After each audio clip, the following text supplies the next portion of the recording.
Good morning. It's Tuesday, and I feel like it's been forever since I've been on here. So I'm excited. So, what is up with this weather, right? It's May 4th. The golf course is opened, and it's going to snow. Like, come on, people, give us a break, right?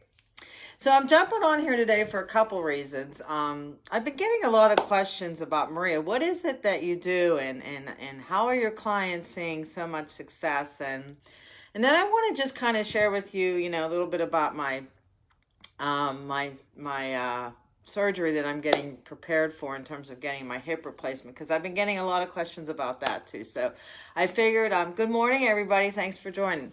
So hey, Allie. So I figured I'd just jump on here and just, share with you a little bit about what I do, because I've been getting a lot of questions. So, you know, um, here's what I do. I help people create optimal health in their life. And, optimal health means something different to everybody. I don't know what it means to you, but feel free to, put in the comments below what that might mean to you. But what it doesn't mean to me, well, I'll share what it means to me. Optimal health is, first of all, it's got to start here, right? Because without a healthy mind, this isn't happening. So we've got to get this mind healthy. So the second thing that optimal health means to me is, hey, Amy, optimal health, the second thing that means to me is what's going on inside. And what do I mean by that? Well, I mean, what's going on with my metabolic health? And some of you may not know that term, and I'm going to kind of share with you what that means. So, metabolic health means a lot of things. It means, what's your blood pressure? Do you know your numbers? When's the last time you had your blood work done? What's your cholesterol? What's your good cholesterol? What's your bad cholesterol? What's your total triglycerides? Where's your sugar at in terms of your A1C?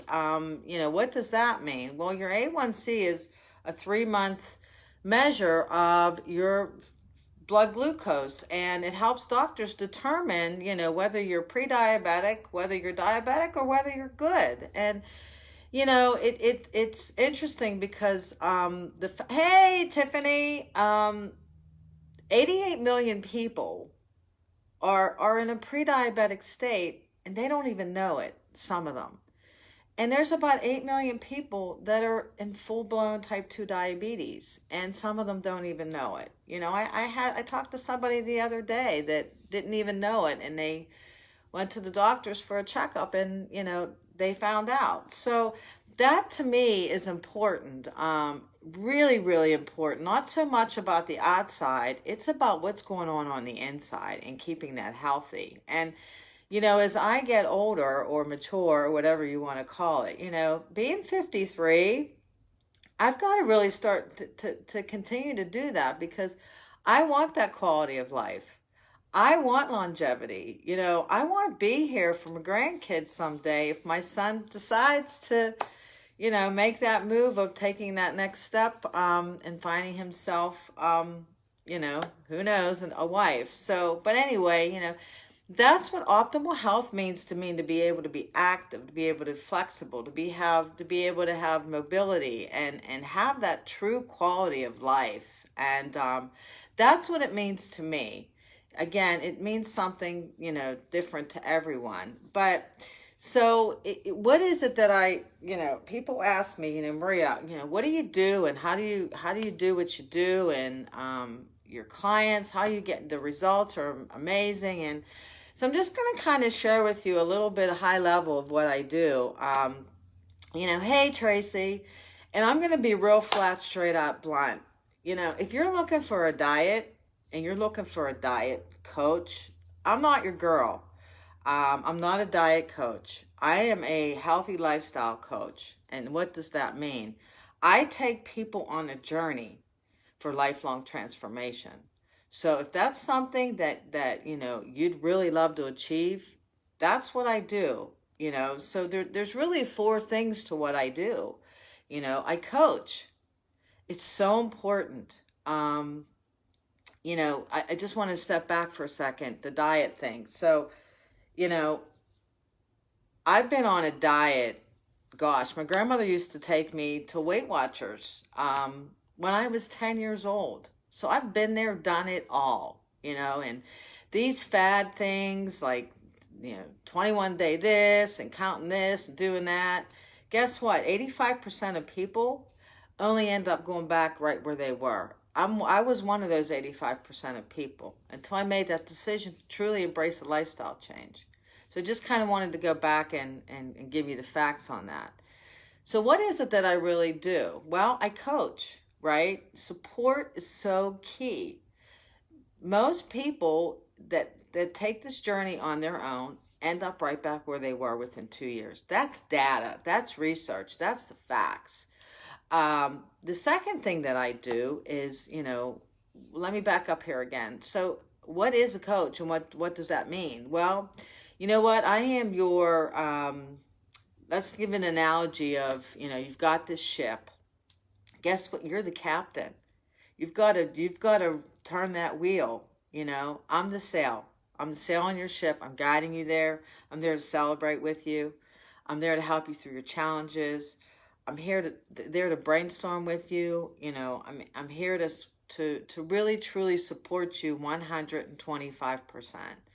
The second thing is, really understanding your current reality and educating you, and taking you through, your current reality and what you desire and what you ultimately want to achieve with your health. And that's a transformation system that I work through with my clients. And I know you've seen on some of my posts and some of my lives about the Life Book, and that's the tool that I use. And then there's this third component, and it's so important. It's community, right? Because when you're around like-minded people, you're going to be better off setting yourself up for success. And it is true. You are the top 5 people you surround yourself with the most. That's who you will become.